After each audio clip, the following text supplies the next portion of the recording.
There are incredible sci-fi movies here that run in Australia, and then also those crime thriller TV shows where you walk into the room and then, of course, on the wall is this crazy serial killer-like moment where the detective walks into something with faces and places and names and strings and pins and post-it notes. To conceive the delightful is exactly that. It is a lot of work in research. It's a lot of planning, and certainly it's not just about building the team or enabling funding or, the bubble of the idea, but it's 9/10 execution and planning around where that interrupt point needs to occur in the timing of either technology and its growth curve and that problem to be solved, and the readiness, not for what you're selling, but the readiness for what that industry is willing to buy.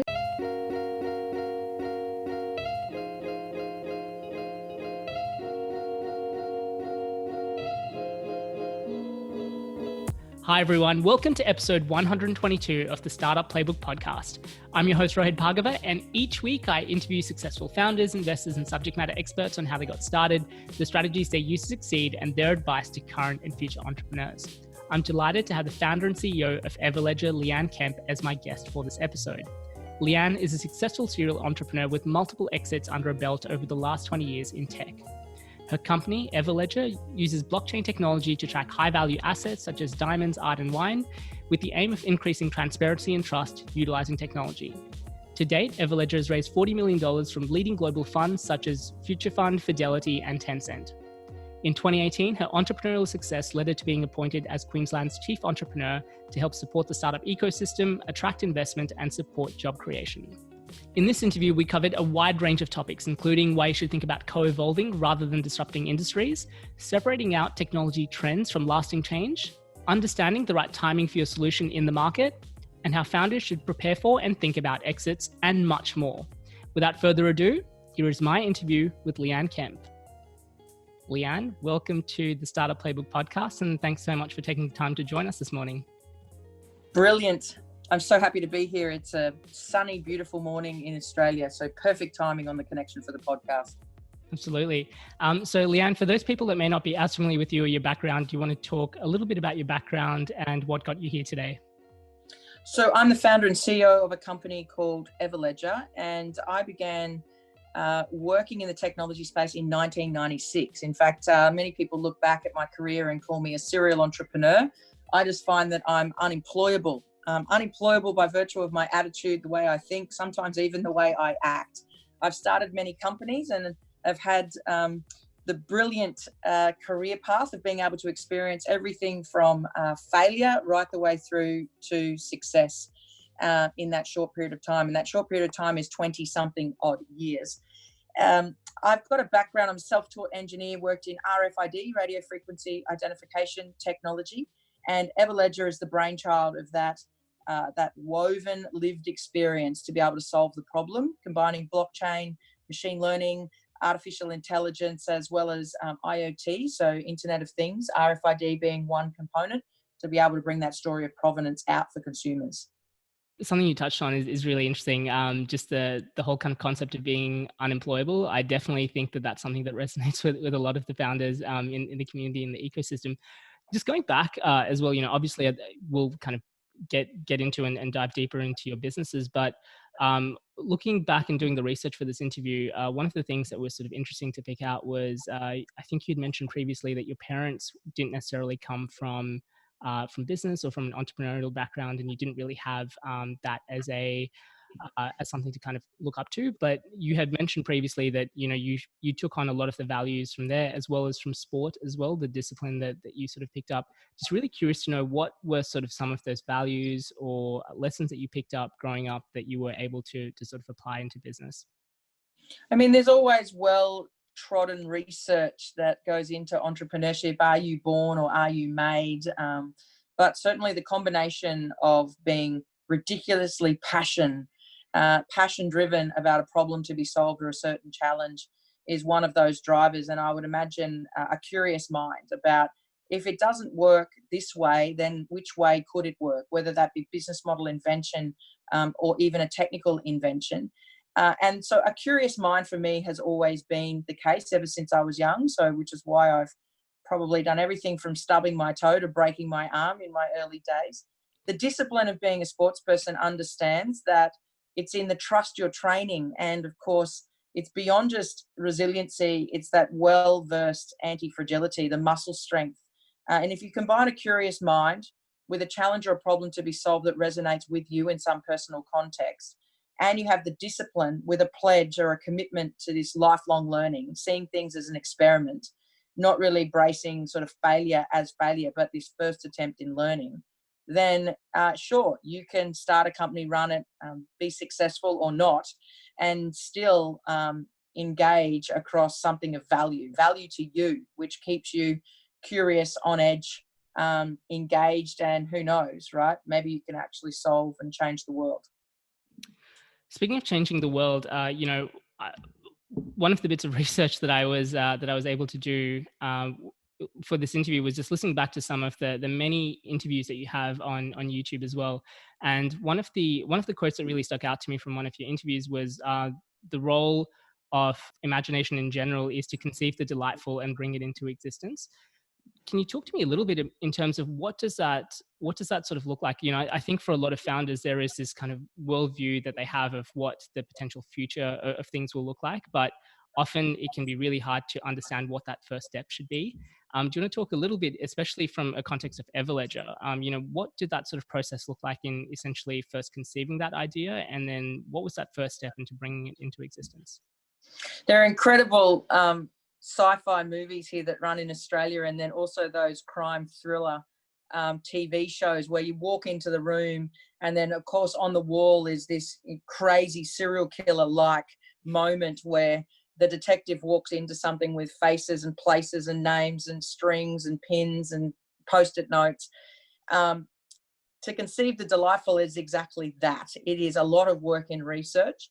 It's a lot of planning, and certainly it's not just about building the team or enabling funding or, the bubble of the idea, but it's 9/10 execution and planning around where that interrupt point needs to occur in the timing of either technology and its growth curve and that problem to be solved, and the readiness, not for what you're selling, but the readiness for what that industry is willing to buy. So what does it really look like? It looks less about those thought bubbling, sitting on the beach, contemplating the world, and it looks a lot like hard work is what it looks like.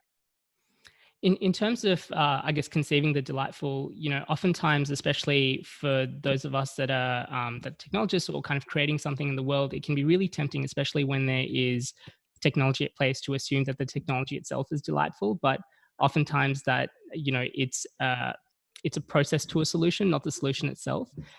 How do you actually determine what would delight customers? What did that sort of process look like for Everledger as well?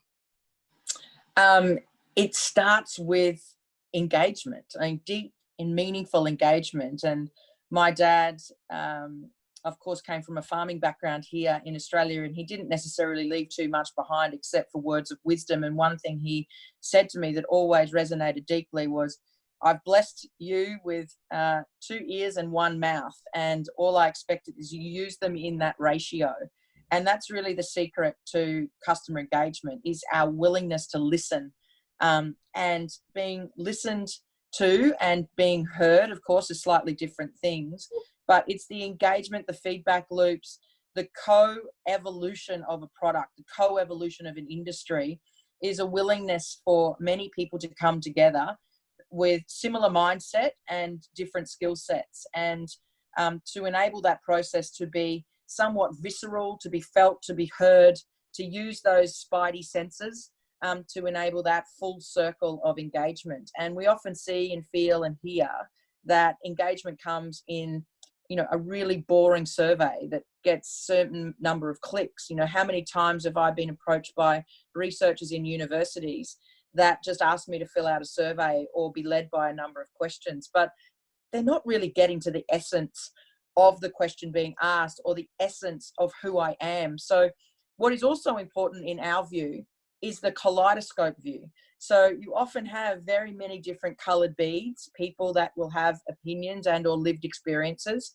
And it's the ability to be able to see it in that contextual lens. As you start to move it slightly sideways, you get a different patterning. And it's the ability to see the patterning through those molecules of engagement is the criticality. I think it would be really useful for those of our listeners who maybe aren't as familiar with Everledger to understand what the business actually is. But I guess on top of that as well, it's really interesting that, the initial starting point for the business was around working with diamonds. And I assume that's not an easy industry to initially have as an initial customer. But again, in a previous interview, I think you've mentioned that you intentionally wanted to do things that were a little bit difficult as well. So do you want to talk a little bit about why that was important as a strategic move for Everledger? Yeah, so look, there are a number of things that were running around in 2015, 2014. Certainly I was one of those people running around the world with a backpack and lobbed myself into London. Being a software engineer, of course, I knew and understood cryptocurrency from as early as around 2010.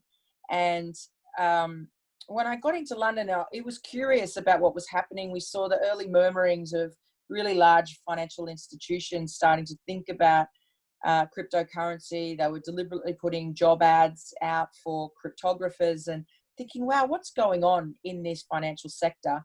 And of course, the rise of cryptocurrency really came into its peak in 2017. My experience had been in around 2007 in the diamond and jewelry industry in Australia. So I at least had some knowledge around the supply chain of the diamond industry.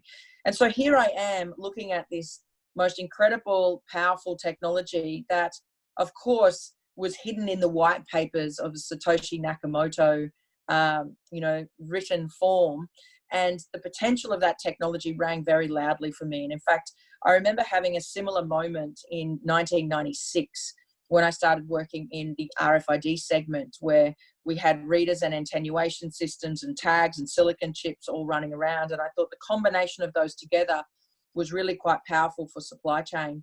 So, 20 years later from 96, of course, back up into 2015, here I am sitting in that moment saying, wow, the power of this technology is quite powerful. It can drive everything from cryptocurrencies right the way through to a transfer of value system and will provide, hopefully, a single versioning of the truth.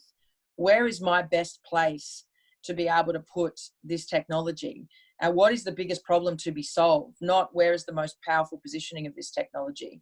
And diamonds rang true. It's a 500-year-old industry that is largely still driven on a chit of paper, a gentleman's handshake, and this promise to pay. And diamonds are unique by their very nature. So they have a puff, a physical unclonable feature that you're able to capture like a fingerprint of the diamond. And so I married the two together and thought, whoa, hang on a second. This is interesting at an object level. We can transfer ownership singularly, and we're also able to do that with a surety, right? This sort of one-time spend. On the backdrop of that is then consensus and modeling and siloed data sets and the technology that powers peer-to-peer exchange, which is, of course, is still in its early phases. But we did then had a human system in place in the diamond industry. And that was afforded to us in the United Nations in around 2003 when the Kimberley process came together. And all 81 countries in the world said, we will agree upon the rules of our road. We do not want to embark upon any more conflict-driven trade. And so the United Nations formed the Kimberley process. But it's a three-step validation system that's driven by human consensus. And that system, that human system, has met 2 times a year, every year, 81 countries, public-private engagement, NGOs, as well as official government officers for the better part of the last 20 years. So here's a human system of consensus that hasn't yet been digitized. Here's the power of this new technology. And I don't think I did anything too smart except for bring them together and have a really great conversation. And as Dad said, use your ears, not your mouth. And then voila, there's Everledger. You touched on this a little bit earlier. I think there can be a temptation, especially when you're bringing a new solution or a new kind of technology to market, to really kind of beat that drum and really be kind of disruptive or innovative in the space. And you kind of touched on the co-evolving a solution into a market. Do you want to talk a little bit about what does that sort of process entail, and why is sort of co-evolving into an established industry that's been sort of operating in a particular way for decades? Like, I assume that the diamond industry was like, how important was that sort of approach to ensuring that Everledger was able to embed itself in the market? It's critical when we think about hyper consolidations geographically, or even the powers of industry really in the hands of 10 countries or 10 companies. You come out like a startup, pow, pow, we're going to be disruptive, we're going to change the world. We're high threshold in terms of risk. The technology is not, it's so embryonic, it's not even at its first breathing point, or it's not even at its awkward toddler movements through industry. That's not necessarily something that people are going to embrace. Like, let's just take a very early stage startup, some single founder with a backpack, and entrust an entire $80 billion sector within one industry onto this technology.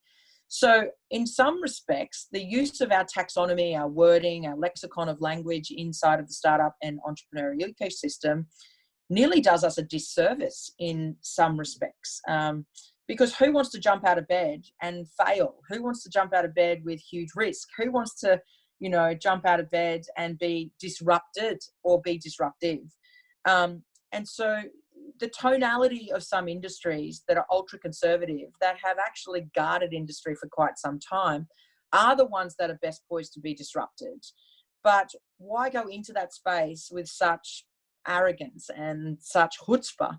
We're best actually approaching it from a perspective of understanding that I don't know what I don't know, but they know what I don't know. So therefore, why come in this complete disruptive nature, locking out this most incredible gem of experience and knowledge and resource?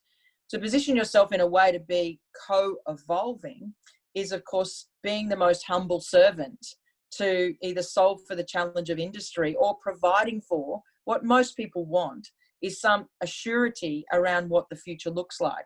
There's so much dialogue around creating jobs of the future.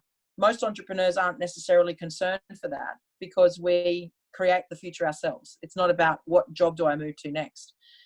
So to bring parts of that skill set, the innovation logic that sits within great founders and entrepreneurs and scale-up companies into an industry, can have profound shifts and profound meaning and value created. And if you can do that off the backdrop of a positive set of wording and lexicon, where that value is aligned to the values of industry, then that's where you get the change. It's a different approach. I guess you can say it's just using honey to attract bees. Yeah, like on that, I imagine that, so much of that has got to be about building trust and credibility in that sort of space as well. I guess for anyone who is in a similar model and sort of looking to sell into enterprise, looking to sell into a particular industry, what should that sort of process look like from your experience? What is that first step for founders? So say as you do and do as you say. It's a very simple way and a meaning of words, but it resonates so deeply. It takes a long time to create trust, and it takes a moment to dissipate trust. So be very careful in the moments of engagement. Be first to give and the last to take. And so there's some sound bites that really run through the engagement with Everledger. Now that is both service offering internally, we're in service to ourselves, as well as being service to the customer. So this role of chief experience, chief service, is beyond just, product marketing hype or online marketing of a product. It actually should resonate and run in the complete operational book of a startup. But of course, the fish stinks from the head down, which is the other thing my dad said to me, which means if that is really not a part of your belief system, that is not who you are, then that will soon be uncovered in the times when it is most presented as a challenge to you. Because it's very easy to be able to make a decision around the quickest, fastest, pivoting to something new and shining. And so I would say know yourself incredibly well and know the why. Why are you doing this? Because this is sprinting a marathon. It's very hard to fake authenticity over the long term, I think. So, Leanne, one of the things that you mentioned earlier was around RFID back in, I think, 1996. And, again, sort of going back and listening to some of your interviews, it's been fascinating, some of the experiences that you've had. I think you spoke previously about building, focusing your entire business and building on top of WAP, which kind of overnight disappeared. And, obviously there's been such an evolution of technology over the last sort of 10, 20, 30 years or so. How do you sort of separate out what are things that are just hype and are kind of trends in the market and potentially not the right time versus something that will actually is something, I guess, that you've identified that is early and that it is advantageous to kind of go all in? I think you've got to, so it is interesting, like WAPs and widgets. There's iPhones and, iStores and iPods now. Phones were still on cords when I was young, and there's no such thing with a telephone with a cord anymore. How do you know what is trending, what is not trending? I am really curious now, and it's taken me quite some time to understand. Often what is presented is an application layer, but it's to go deeper into the protocol. Now, if the protocol is truly woven, it is ubiquitous. Therefore, it's something that we don't see. But the empowerment of that protocol, once it becomes embedded across applications or across platforms, can have transformational change. It's the journey where you start of saying, okay, is it presenting to me as an application? Or is there actually a really deep protocol that sits beneath this surface? And how do we go about making the play? And so for me, when I looked at Everledger in 2015, I knew and understood the amount of attention it was getting in 2015, the curiosity from the large big sectors like Google, SAP as an example, IBM, Oracle, these large sort of database-enabled players and platform players. And I had to make a decision about where I wanted to play. We could have played at a protocol level, but knowing and understanding what was happening with the W3C and, Tim Berners-Lee's involvement, that is in the best custodian hands in the W3C with Tim Berners-Lee. I mean, who better to take the internet from the World Wide Web to the World Wide Ledger than him? So Everledger was able to then very quickly understand the timing of the problem that we were to solve. How would we provide ourselves with a walled garden experience in the diamond industry, where it's unlikely we would face external competitors of other startups trying to enter into this space, because we were able to identify deep-seated industry knowledge, a background in many different layers and disciplines of technology over the better part of the last 25 years, as well as this sort of rising opportunity of where the problem would collide with the maturity curve. You don't get many of those opportunities in a lifetime. And I guess with experience, the deeper you go down into the protocol, the more you're understanding about where you can make that first baseline play that pretty much gives you the foothold into what happens next. And we recognized that there is no such thing as a platform of provenance in the world. We have marketplaces, we have two-sided marketplaces, we have the emergence of these technologies that are driving things like peer-to-peer. So we could become that platform. We could become the Google of objects. There's so many things that could be dimensioned through the combination of these technologies coming together. But it's patience and it's discipline, and it's being able to trust your training and know when to leap and when to stop and when to just look over the edge and then just jump. I think to a degree, like I think in the startup space especially, it's very easy to live in our own bubble, and oftentimes we're at the very sort of edge of technology or kind of the future, and particular things that might kind of seem obvious to us as being inevitable might not be as obvious to other people in the market, because that's just not something that they sort of look at or sort of experience day to day. In terms of timing, again, how do you sort of gauge that timing to know that, it is the right time, you're just a little bit early, but you need to almost wait a little while for the market to catch up, versus actually this is potentially 10, 15, 20 years too early into the market? How do you, from a business or a commercial concept, like how do you gauge what the right time is to move? It's when the conversation changes. So it's as simple as that. You see engagement across industry in the early days. Of course, it's all about education. What does this crystal ball technology look like? What is the vision for the world? Is it possible? The promise of the technology needs to match the reality of the challenge that it's solving. And is it sufficiently timed that this problem needs to be solved? It's not a nice to have, it's a must have. And there are world moments that help to create those opportunities. But there's not enough time spent in accelerator programs or incubator programs in the deep understanding of the problem to be solved and the deep recognition of the pattern timing of when. When is the time to leap? When is the time to peer over the edge? And when is the time to just sugar glide down to the surface?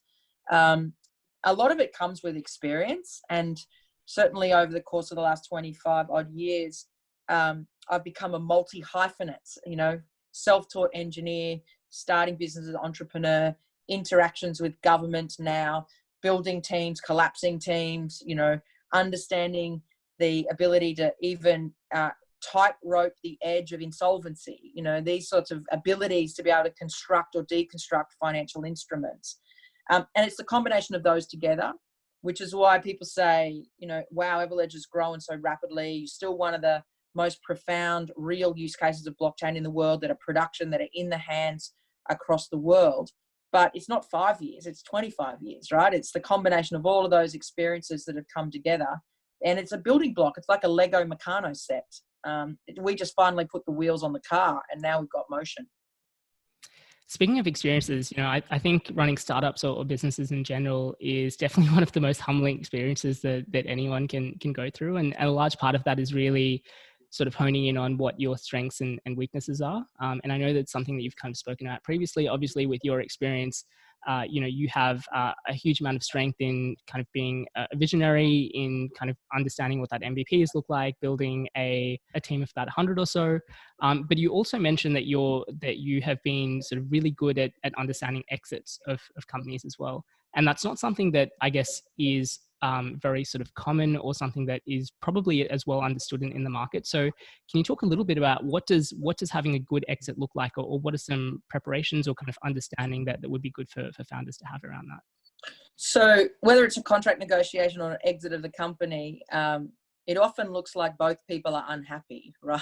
So which means you've had a great negotiation.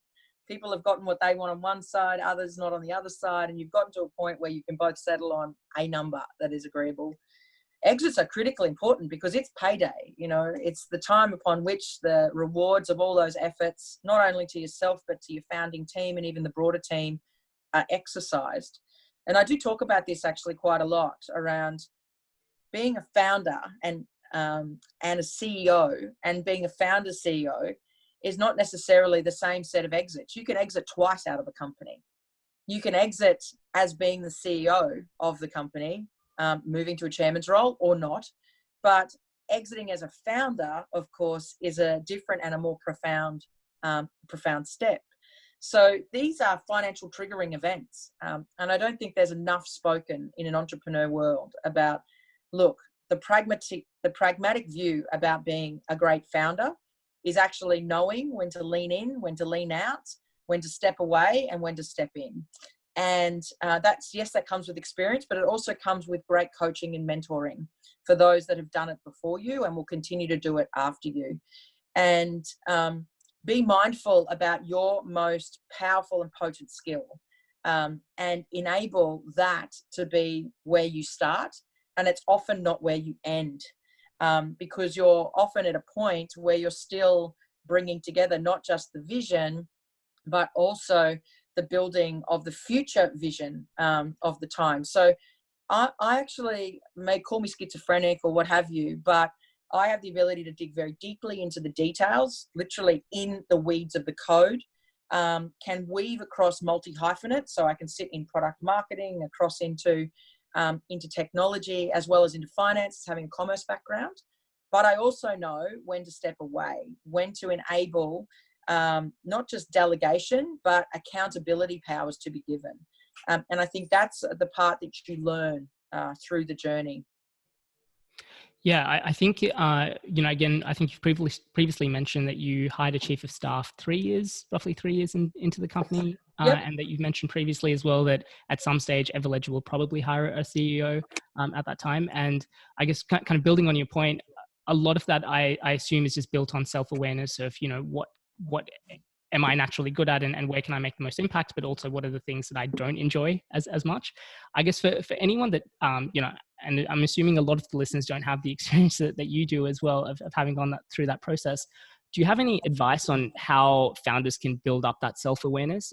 Are there any sort of systems or processes or things that they can do to better understand where do their strengths lie or potentially what are some weaknesses? So being aware of being self-aware is the first step. Not everyone actually has a deliberate awareness of their self-awareness. Looking at the peripheral view. So just even opening the aperture a little bit wider. Being curious and engaged in conversation and having the willingness to have that conversation, to ask different questions around lived experience. The world repeats itself. Experience runs deep, and the patterning of what and how leaders led in the global financial crisis, wartime CEOs from the global financial crisis ran directly out and shone brightly in COVID crisis. So there is a lot of learnings that can be done through osmosis, that the visceral experience and the learnings through that communication. So seek it out, be deliberate in those, be curious, be willing to hear and to listen to those that have been through the parts of journeys.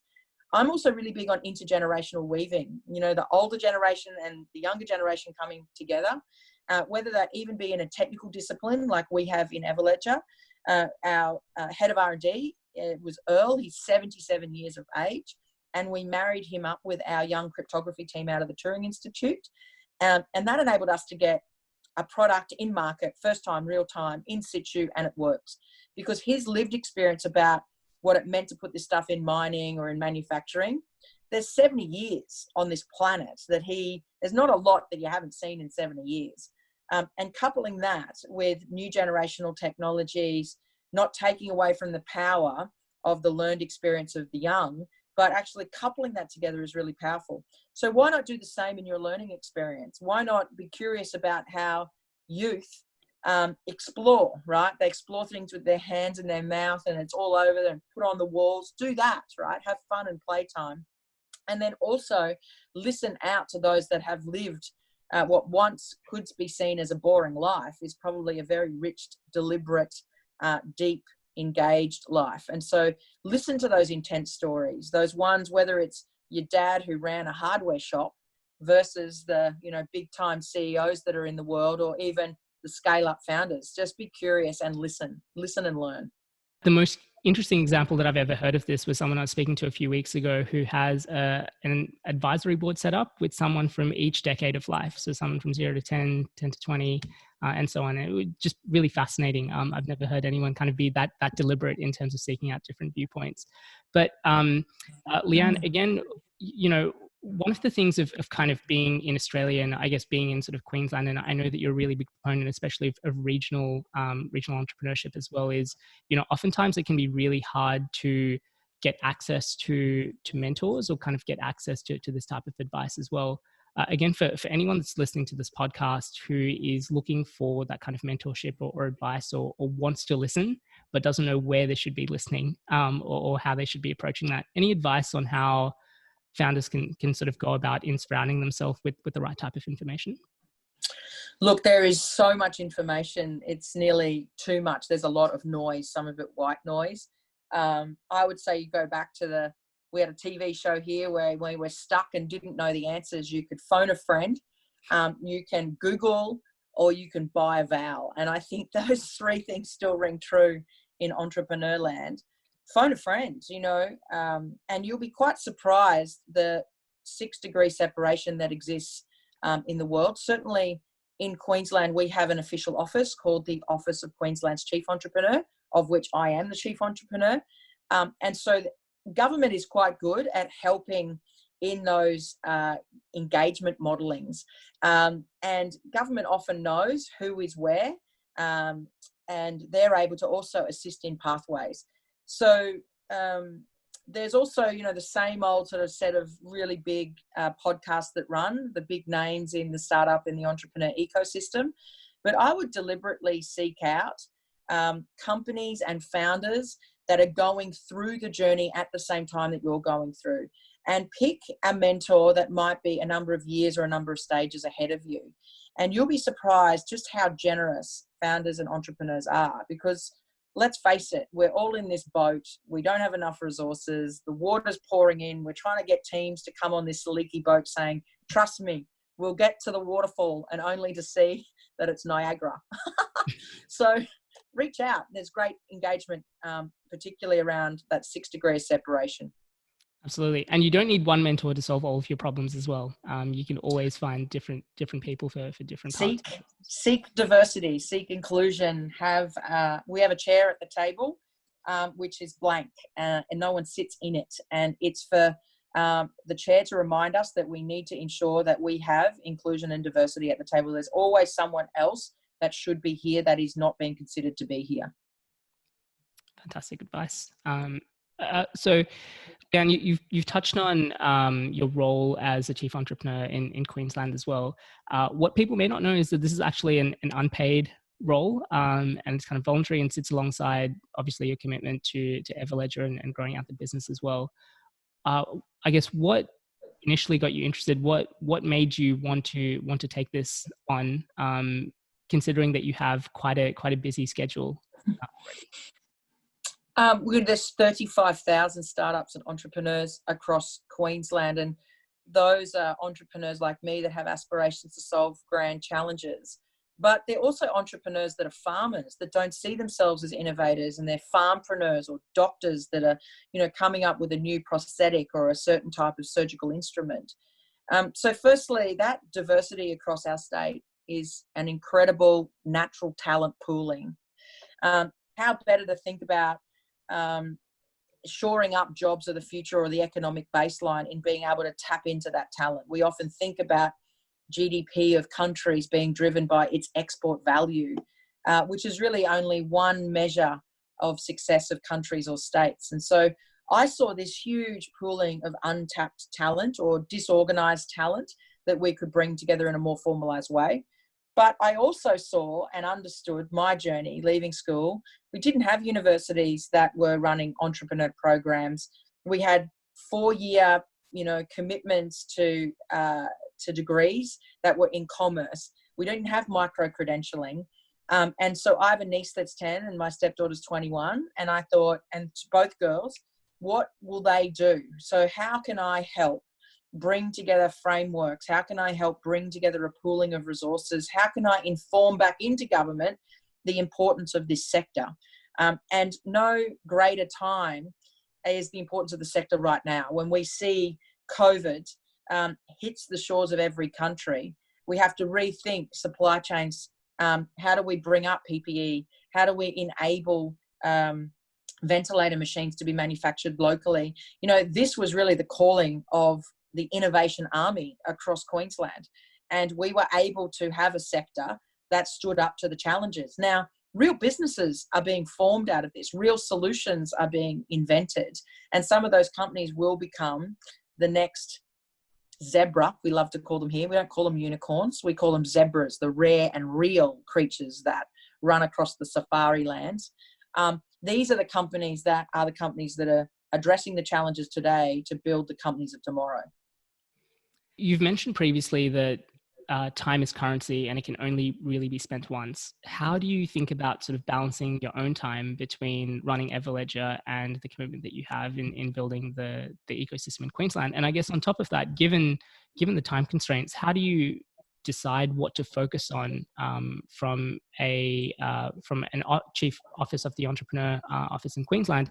I assume that there are so many different areas that you could be kind of asked to spend your time in or resources that you devote to. How do you decide what are kind of the pillars of things that you need to maximize that will have the biggest impact?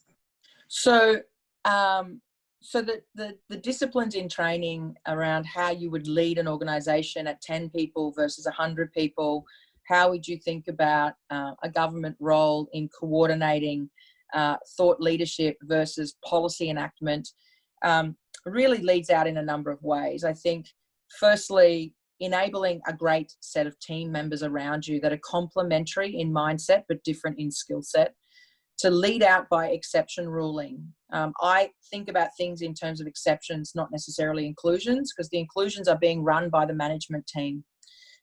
My job is to bring together the top leading priorities that help to move away the boulders so that everyone can do their job well. And it's also to continuously bring together those northern stars, or in Australia we call it southern stars. And so as everyone is starting to maneuver across the sea, and some of those seas are calm and some of them are absolutely choppy waters, it's very clear in communication around where are those signalings, right? And what are those signals, and to be completely aligned in the communication. In the midst of a crisis, or in the midst of any management, more communication around the deliberate need around action is critical. So execution is king. You've seen it in social media. Typically they say content is king, but it's execution. So execution is king. And then sitting directly behind execution is measurement, and that recursive loop of engagement, which is a feedback loop as well. And then you'll start to see those autopilot systems that are plumbed into teams can calibrate and recalibrate based on the grand positioning of those southern stars or those northern stars. Some governments do it incredibly well. In fact, the UK government does it insanely well. They have grand challenges. They have grand opportunities of their time. And they also have a master government department called BAYS. So it does feel like it's actually less about me. My job is for engagement. My job is for completely reinforcing and instilling the importance of those southern or northern stars. And I'm fed up the chain and actually run horizontally as well, and constantly calibrating not just only the visionary statement of what is the southern star, but into the weeds. So I think a lot of leaders remove themselves from that activations on a day basis.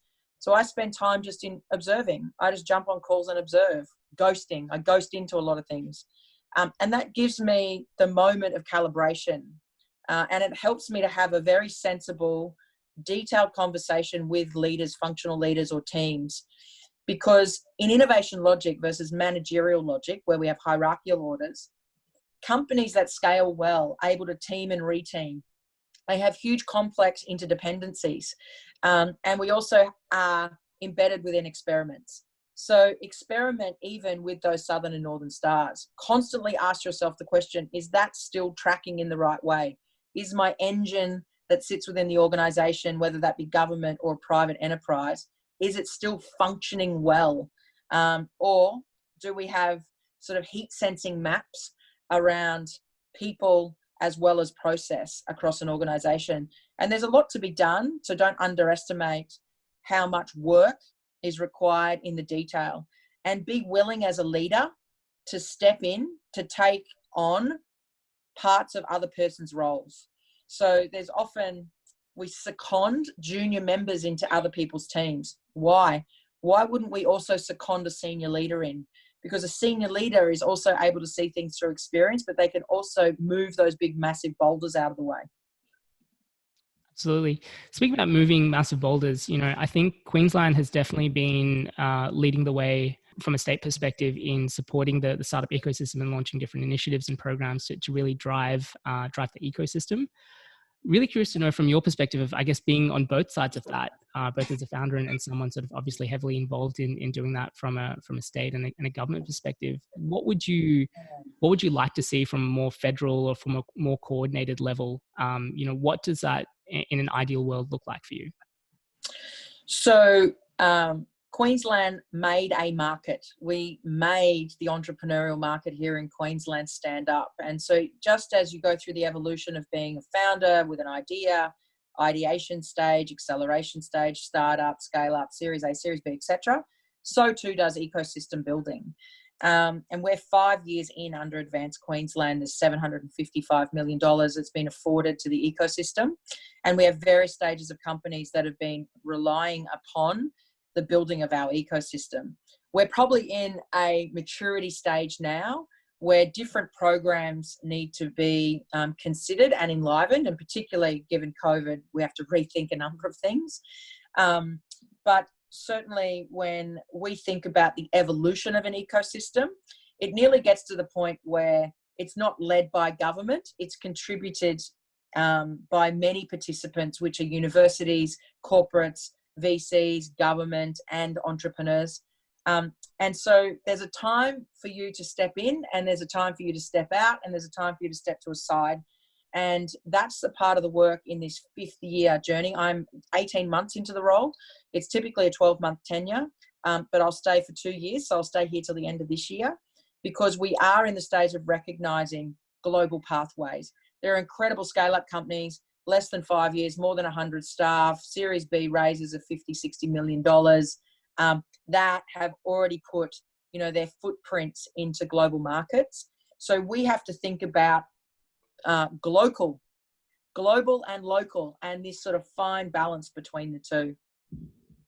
Speaking of timing, I have had a tendency to go well over time on this podcast over the last few weeks. And I know that you've been on back-to-back calls since 6 a.m. and you've got a couple of calls afterwards as well. So I want to make sure that we give you a little bit of a break between now and your next call. So final question for me before we quickly shift into audience Q&A. So Leanne, one of the things that really I think is underlooked or sort of underaddressed is the way that startups can really engage or work with government as well, either from a coordinated approach and growing the ecosystem, but even just from a support perspective. What are some ways that I guess startups can work better with government in general? Like, do you have any advice? So we just released a podcast on Unkempt, actually, and we had a quick guest, which is Anthony Finkelstein, who is the National Security Officer for the UK government. And a similar question I asked of him, like, what could startups do to work with government? And his answer was surprising to me, because it's the first time I've heard a government person say, actually, governments have got to do a lot more to work with startups. And it's exactly that. I think that government is not functioning in a way where it can procure from startups easily and well. The big spend in government is typically in defence and health, and even social services. And that comes with a serious amount of risk in terms of balance sheet risk with small companies. So it's a long road to be able to get to a government contract, and there's no fast pathway. And in fact, when I start thinking about the engagement I've had with some of our health startups, there's no possible way that they're ready to sell to government. They don't have ISO certification in place. They've not put through the pen testing requirements. They've got a great idea with an app, but it doesn't have the scientific baseline or the clinical baseline to be able to put that application in the hands of government, which effectively is putting it in the hands of millions of citizens. So I think for most part, 95% of startups that I see, government is not a customer. Government will not buy from them. So there really has to be a deliberate mapping around, is government really our customer, or is government a different lever for us? That's not to say that government isn't a stakeholder in startup world or a stakeholder of the Everledger platform, but are they a buyer of the Everledger platform? They probably have a different type of relationship with us. Yeah. And I think not enough work is done on that either. But on the government side, we can put together better policies around procurement. Government can do a far better way of saying these are the challenges of the time that government will buy and will spend. They can create demand curves. And of course, they can engage in grant-driven processes and funding, which of course are non-dilutive. So that's good for founders if you are able to get a grant. But what comes with it is a handcuffing to paperwork, which is a huge burdenous cost, which often you don't have the time, the infrastructure, or the resourcing to even not just apply for the grant, but then go back and do the follow-on paperwork. So you've got to be able to establish what is the opportunity loss associated with chasing that great big white elephant in the room called government. Absolutely. Leanne, thank you so much for that. As I mentioned, we're going to quickly shift into audience Q&A. So for those of you that are listening in live, if you have any questions, please submit them via the Q&A tab that you can find at the bottom of your screen. The first question that I'm going to pick is from Atula Bogoda, who submitted a question. He said, in a talk at Code, you said startups need to consider the 3 Ps: pivot, perseverance, and pirouette. Could you please elaborate? Yeah, most startups would say pivot is one of the words of startup land. And I think I presented at Code, which is the Innovation Festival for Queensland, earlier this year, and COVID was in its early stage and was also starting to hit across many sectors of the globe. And I had so many conversations with people saying, do I pivot? Do I pivot? Because there's, a great sense of anxiety around PPE. I think I can produce PPE. And to persevere is the other part of the question, or do I not? Do I just downsize operations? Do I trim the fat but not cut the muscle, which is also a very important set of wordings. So perseverance is 2 hands on the steering wheel, and you persevere through the challenge, knowing that you're probably cash burning, but there needs to be an ideation around timing. And the pirouette comes not from ballerina land. It comes from equestrian and horse riding. There's a procedure called a cantering pirouette. And what it does is it takes the horse on its back legs and the rider sits perfectly still on its back. It's entrusting stillness and trust with the horse and the rider, which is really the trust that a leader will have, the CEO, at a time of a big implosion, economically as well as health-wise with COVID. And what you're asking your team to do is to keep the back legs moving in one direction and the front legs moving in an anti-clockwise direction at the same time. And you're trying to turn around on the same position so that you are seeing and understanding, do you pivot or do you persevere? And it's that cantering pirouette that gives you the moment of realization of when to move. Often, and we saw this, people pivoting really quickly, answering for a need now, not necessarily taking the time to be able to understand, is that really a business that's going to underpin my business in 10 years' time? Or is it addressing the needs of now, pivoting and moving resources, teams, cash, money, skill set, equipment to answer the sugar rush of the moment? But I would say don't pick up that sugary drink, which I have here. Pick up a bottle of water and quench that thirst that way. It's a more sensible way to lead in the midst of a crisis. Fantastic. And given constraints of time, we're just going to finish off with one last audience Q&A, which is submitted by Anup Chaudhary, who wants to know, what are some regular routines that help you to stay the course on your North Star? Running Everledger across effectively 6 time zones, 6 operational centers, means that I have to be able to learn to compartmentalize my day. The mornings, of course, have engagement deeply in the US office. The midst of the day whilst I'm in Australia is running what I'm doing. And then in the afternoon, of course, London awakens. I would say the discipline to know when you're training, when you're sprinting, and when you're tapering. My dad both taught me around the mechanics. So I was always very curious. We have a farm, 20 minutes outside of Brisbane. It was less about me jumping on the tractor to understand the excitement of mowing a lawn, which is pretty exciting, to be honest, when you've got 40 acres. It was more about the mechanics, the tinkering. How does that work? And so I spend my time thinking about the mechanics, like how does this work? And it's not the mechanics of just the technology. It's the mechanics of our team. It's the mechanics of my leader in those functional leads. Like, what is the mechanics of his or her mind? Where does he or she want to see her place in the world or in a world in this next 6 and 12 months? And it's in that constant engagement piece that enables us to lubricate what effectively is machinery that makes startups work and makes startups scale. Fantastic. On that note, once again, thank you to all of you for joining us this morning. And Leanne, thank you so much for coming on the show and for sharing your experience and insights. My pleasure. I hope that was helpful. Thanks everyone for joining. Thank you. Bye, bye, bye. Thanks for listening to episode 122 of the Startup Playbook podcast. As always, full show notes from this interview will be available at startupplaybook.co. I'll be back at 8 a.m. next Tuesday, the 4th of August, with another live episode. And my guest for episode 123 is the founder of Eucalyptus, Tim Doyle. Tim is one of the most renowned marketers in Australia. He was formerly the head of marketing at Koala, and now as the founder of Eucalyptus, launches and runs a number of direct-to-consumer brands in-house. I'm really looking forward to that interview and hope that you can join us. But in the meantime, if you enjoyed this interview, please don't forget to like, share, and subscribe. As always, thank you for tuning in, and I'll see you next week.